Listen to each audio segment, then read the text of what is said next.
Hey everybody, welcome back to another Coach's Log. This is Coach Rob with PosiTivePerformanceCoaching.com.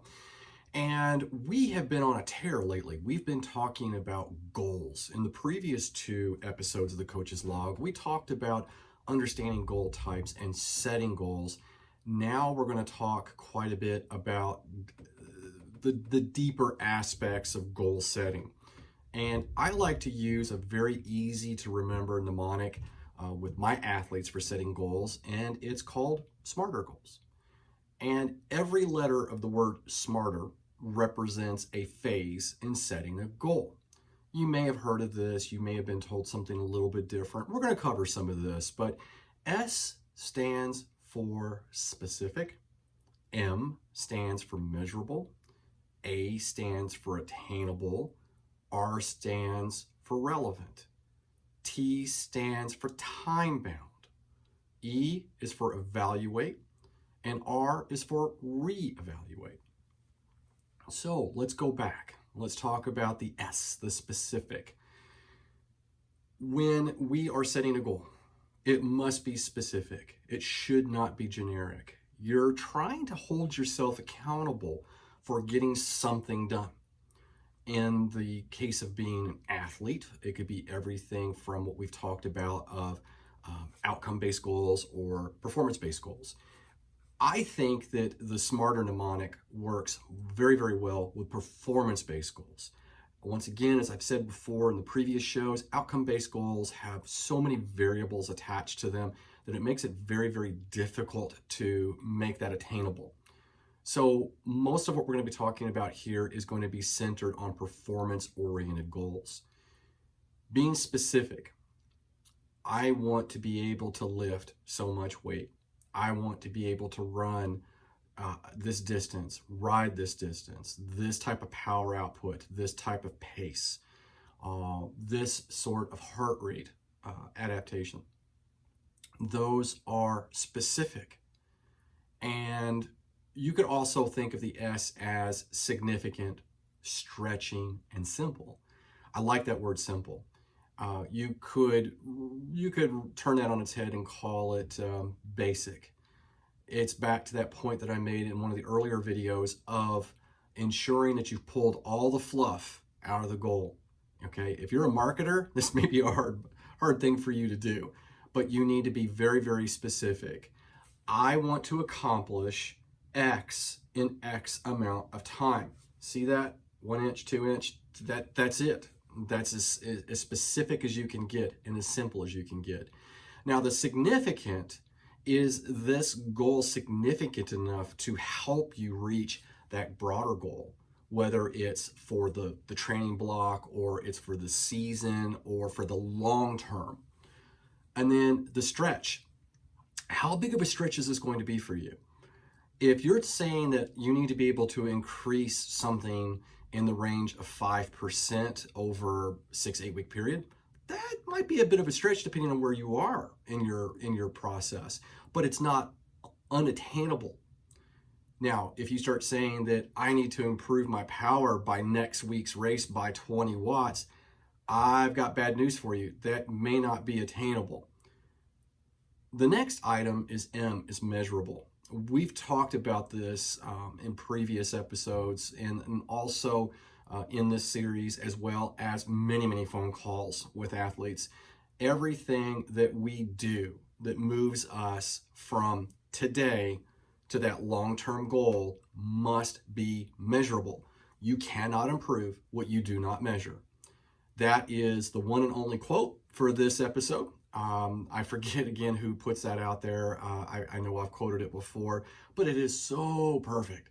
What is not measured cannot be improved upon. It also needs to be meaningful to you.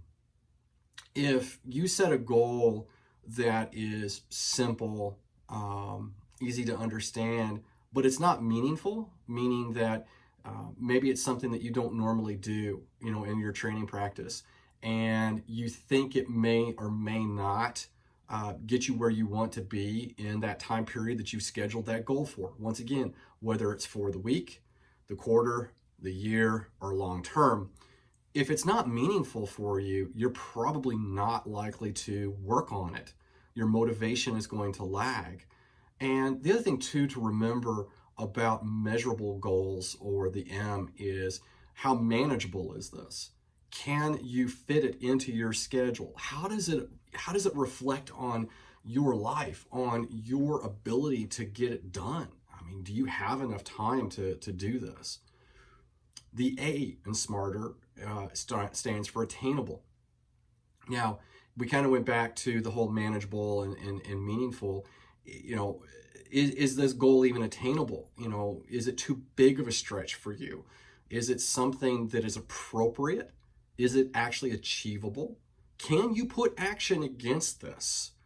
And is it ambitious enough, or is it too ambitious this early in your practice? And remember, we start off with these little bitty micro goals to get you through the day, and sometimes through the workout or that moment that you're suffering, all the way out 3, 4, 5, 6, 7, 8, 10 years from now, when you want to be a national or a world champion or a state champion or just the king of the hill.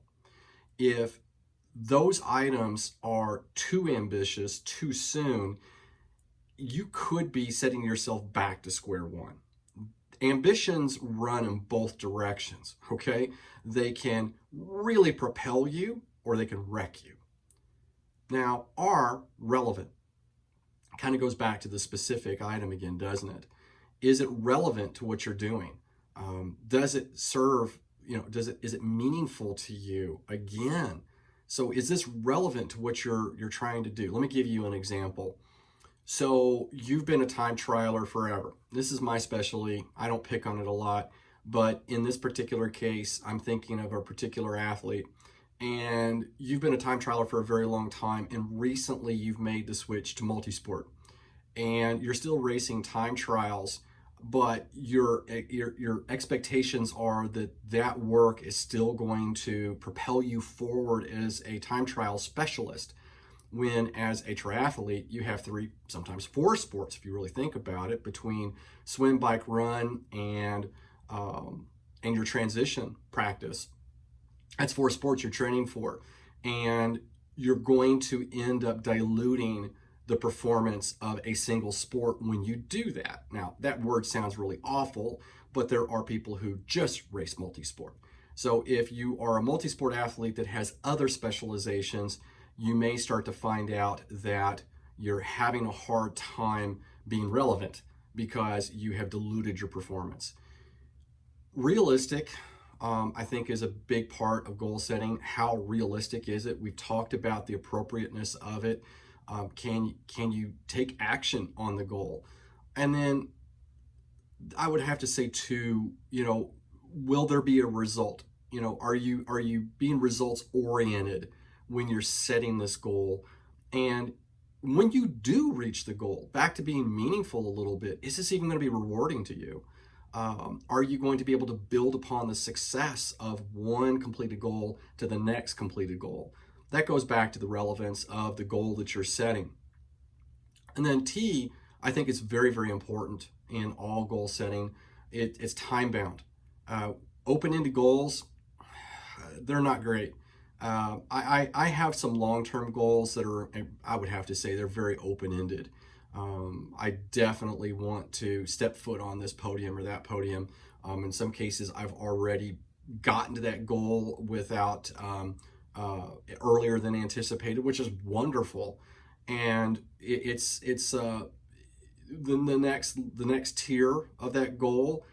To me is a big stretch, and I'm having a hard time getting my head around actually, stepping foot on a larger national stage, or even just possibly participating at the world's level. I've tried once before and I got close, but no cigar for Coach Rob. Now, the other thing too is that with being time bound and time oriented, I think it puts a focus on that goal, and it helps you to put a fine point on things. It's like, hey, if I'm going to get here, I got to get this work in. That helps with a lot with consistency in your work efforts. And then trackable. We've talked about this before with it being measurable, documenting things, making sure that you're tracking your results.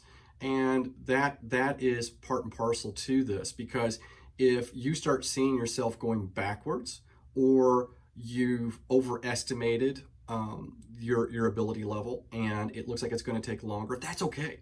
That's what the kind of the next two steps are about, and that's the E, the evaluate, and the R, the end of this, the reevaluate.